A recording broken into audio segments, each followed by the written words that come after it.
Alors, je vous montre ici un exemple de la technique de la micro-injection de gènes. Donc, on a parlé de cette technique lors de la vidéo, lors de la partie 1 de la vidéo du cours, numéro 6. Alors, dans cette opération, on veut introduire un gène de croissance de rat à une souris pour induire chez elle une croissance extraordinaire.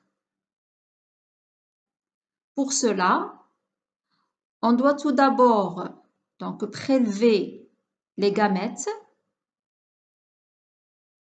des ovaires de souris donneuses femelles et des testicules des souris donneuses mâles.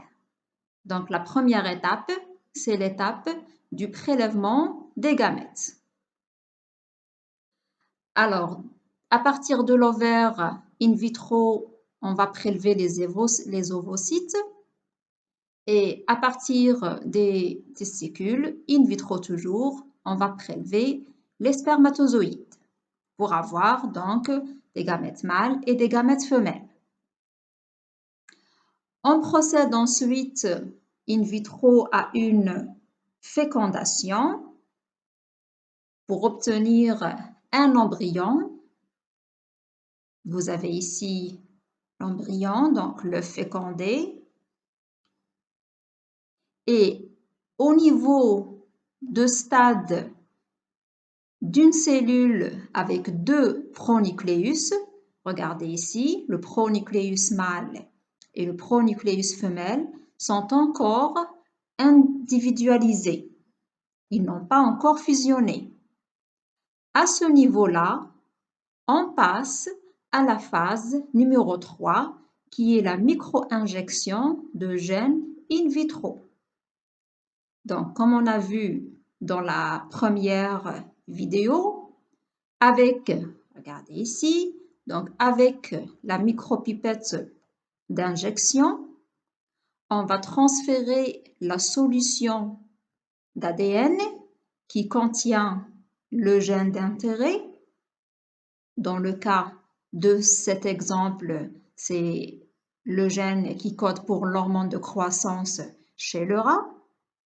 Et donc, on va l'injecter dans l'un des deux pronucléus, soit le pronucléus mâle, soit le pronucléus femelle.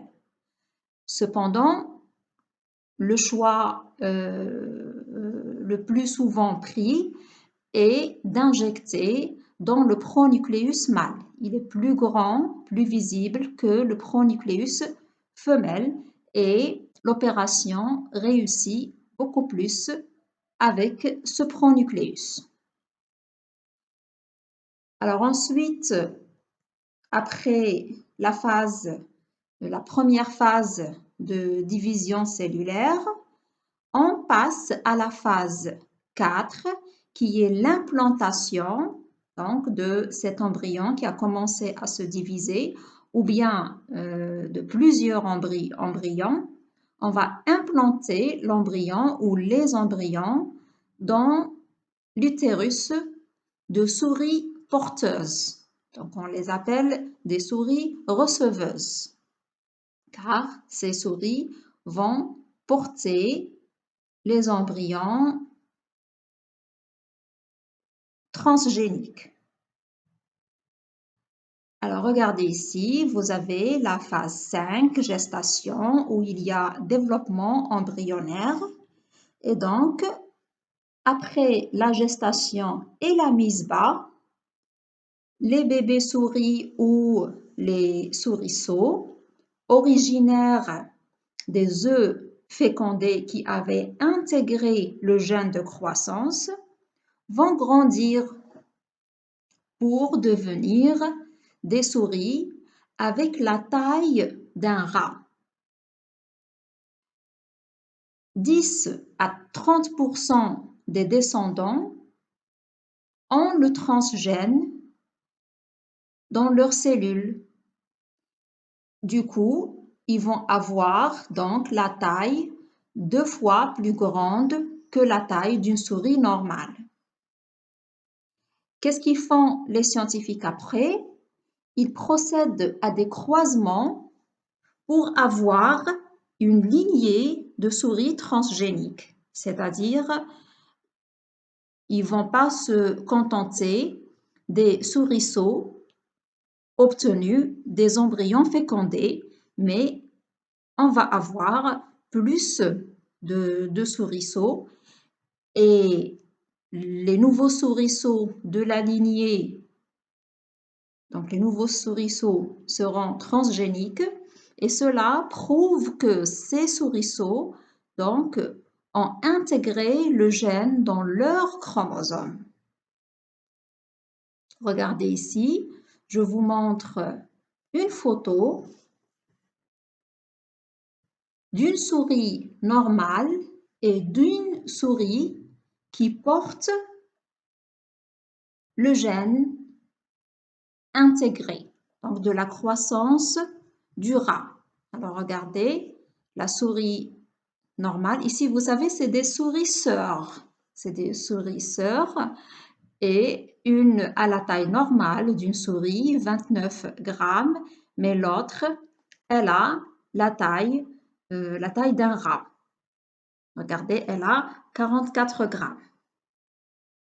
Voilà, donc après, les nouveaux gènes vont être transmis à la descendance en utilisant donc ces souris, suivant un modèle mendélien.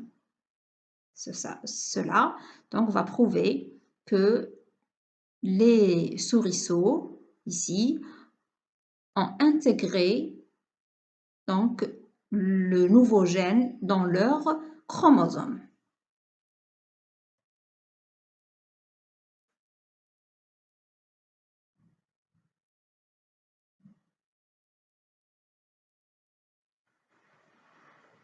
Cette manipulation nous rappelle la première modification génétique réussie chez les animaux. Car c'est vrai, la transgénèse animale a été réalisée avec succès pour la première fois en 1982 par l'équipe, donc les deux équipes de ces deux chercheurs, Ralph Brinster de l'Université Pennsylvania et Richard Perlmutter de l'Université de Washington, où ces deux équipes ont pu obtenir des souris transgéniques exprimant très intensément le gène d'hormone de croissance de rat. Le résultat alors est d'avoir des souris géantes qui pouvaient donc avoir une croissance pour aboutir à la taille d'un rat.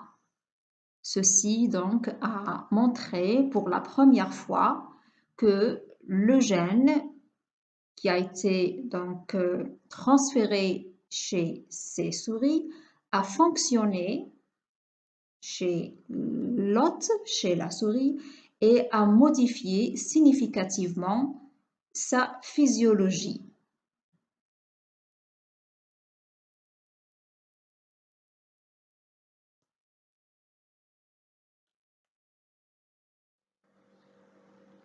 Nous avons vu dans les vidéos précédentes que certaines bactéries et même des champignons sont modifiés génétiquement pour la production des protéines et des hormones.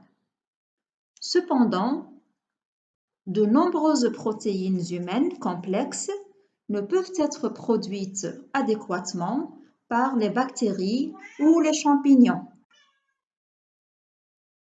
C'est pourquoi les animaux transgéniques qui peuvent produire de manière relativement importante des protéines humaines complexes dans leur lait commencent à être utilisés pour la production de certaines protéines humaines. Ainsi, des vaches, des brebis et des chèvres sont modifiées génétiquement pour produire certaines molécules à intérêt pharmaceutique. Par exemple, il y a des chèvres transgéniques qui ont été créées pour produire dans leur lait une protéine anticoagulante appelée antithrombine humaine 3, AT3. Maintenant, ces essais sont au stade d'essais cliniques aux États-Unis et en Europe. Mais là, dans la présente diapo, nous allons voir un exemple sur la transgénèse animale où des brebis transgéniques vont produire des hormones de croissance humaine dans leur lait. Alors, comme vous voyez ici, dans l'étape 1, donc le gène est bien sélectionné, le gène d'intérêt, donc le gène qui code pour l'hormone de croissance est bien sélectionné. Il est placé sous le contrôle du promoteur de la bêta-lactoglobuline et donc il sera actif seulement dans le tissu mammaire. On l'introduit donc dans le pronucléus, comme on a vu dans la diapo précédente, par micro-injection. Ensuite, l'ovocyte va être implanté chez une brebis receveuse. Donc, on va l'appeler mère porteuse parce qu'elle va porter la future brebis transgénique. Alors, on passe à la phase 4. Ici, vous avez la descendance. Donc, vous avez la brebis transgénique qui va exprimer le nouveau gène dans les tissus mammaires et va sécréter de grandes quantités de protéines codées par le gène transféré dans son lait. Ici donc, on obtient la protéine, une grande quantité, une quantité importante de cette protéine dans le lait. Cette protéine sera purifiée et analysée en vue de sa mise en vente.